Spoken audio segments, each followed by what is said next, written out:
ख़वातीन व हज़रात, अस्सलाम वालेकुम। कहलो फ़न ज़ोन पर मैं हूं आपके साथ उमर फ़ारूक कहलो। आज बहुत सारी बातें आपके साथ शेयर करेंगे। मेरा ताल्लुक़ फैसलाबाद शहर से है, जो एक सनती शहर से जाना जाता है। मुझे बड़े अफसोस के साथ कहना पड़ रहा है कि कल हम मज़दूर डे मनाएंगे, लेकिन मुझे नहीं समझ आ रही कि ये मज़दूर डे क्यों मनाएंगे। हम क्या करेंगे मज़दूर डे मना के, जबकि लाखों मज़दूर इस शहर में आज बेरोज़गार हो चुके हैं। ये एक सनती शहर था, टेक्सटाइल का हब था फैसलाबाद शहर। आज टेक्सटाइल इंडस्ट्री बिल्कुल बर्बादी के दहाने पे पहुंच गई।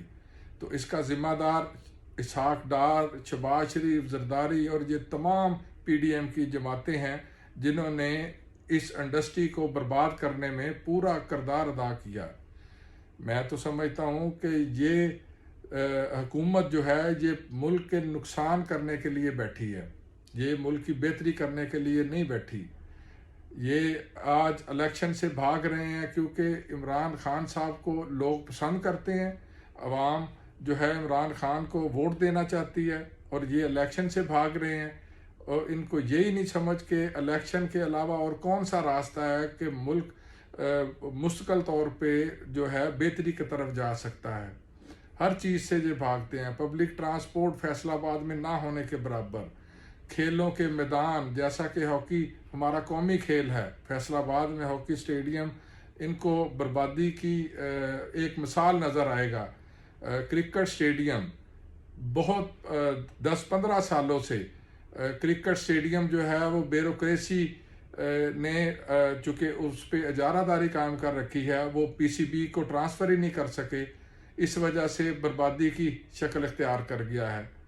मैं तो समझता हूँ कि कोई एक काम ये बेहतरी के लिए, अवाम की बेहतरी के लिए करने में बिल्कुल नाकाम रहे हैं, और इनको खुद ही हुकूमत छोड़ के घर चले जाना चाहिए और अवाम का सामना करना चाहिए। वरना वो वक्त दूर नहीं जब अवाम का हाथ इन लोगों के गिरेबान तक आ पहुँचेगा।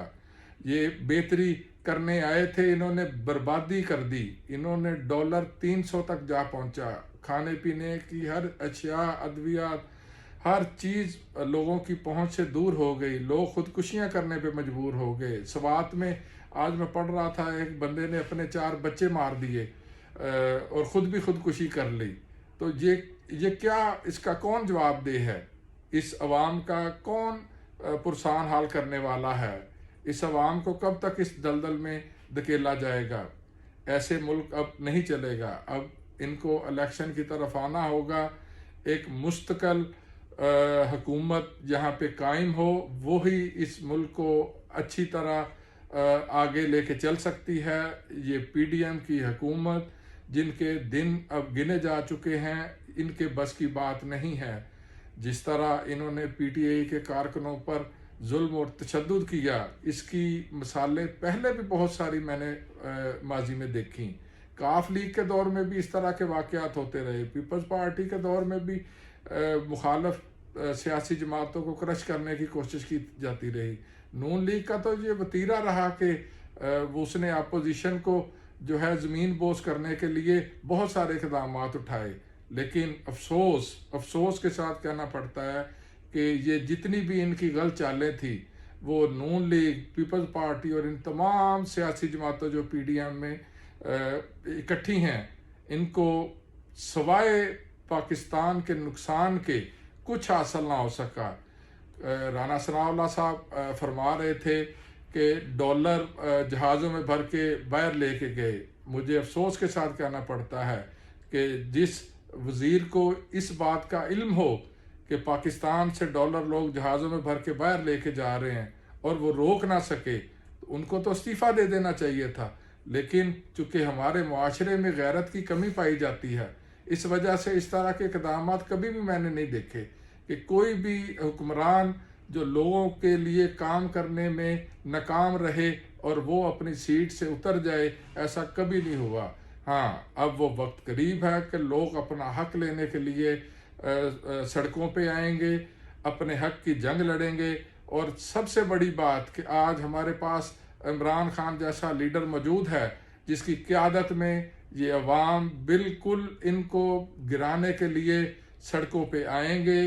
अगर ये इन्होंने इलेक्शन की डेट अनाउंस ना की या उस पर बातचीत ना की या ये जो मुज़ाकरात कर रहे हैं उसमें नाकामी का सामना करना पड़ा, तो हमारे लीडर इमरान खान साहब ने ये कह दिया है कि हम सड़कों पे आएंगे अपना हक लेने के लिए। लोगों की आवाज़ जो है वो अब दबाई नहीं जा सकेगी। मैं समझता हूँ कि अब यही वक्त है इस मुल्क का फैसला करने का कि ये मुल्क किसने चलाना है, किस तरह चलाना है और अवाम के हकूक़ का तहफ़्फ़ुज़ किस तरह मुमकिन हो सकता है। अब माजी में जिस तरह के चीज़ें, जिस तरह की पॉलिसीज़ चलती रही हैं, अब इस मुल्क में मैं नहीं समझता कि वो कामयाब हो सकेंगी। इनके लिए बेहतरी का रास्ता सिर्फ यही है कि ये इलेक्शन की तरफ आएँ, और बल्कि इनको चाहिए कि तमाम असम्बलियाँ तोड़ दें और एक इकट्ठा इलेक्शन करवाया जाए, लोगों को उनका हक दिया जाए, लोग जिसको चाहते हैं वोट डालें और एक कौमी हुकूमत बने और वही इस मुल्क की भागदौड़ अच्छे तरीके से चलाए ताकि लोगों को सहूलियात मैसर आ सकें।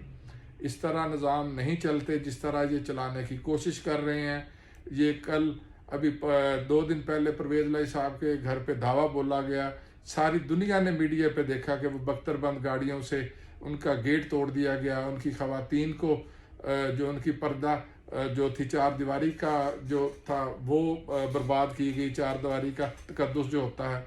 तो कब तक इस तरह की चीज़ें आप करते रहोगे? अब अवाम अपना हक लेने के लिए आवाज़ बुलंद कर चुकी है, अब इस आवाज़ को दबाया नहीं जा सकता।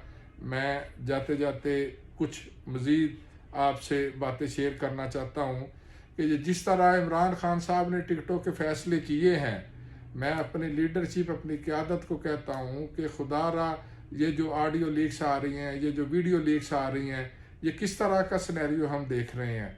तो हमें भी अपनी सफ़ों में बेहतरी की ज़रूरत है। अगर इस तरह की कोई चीज़ साकिब निसार साहब के बेटे की जो ऑडियो लीक्स हुई, मुझे दुख हुआ ये सुन के कि उन्होंने असरअंदाज हुए किसी को टिकट दिलवाने पे।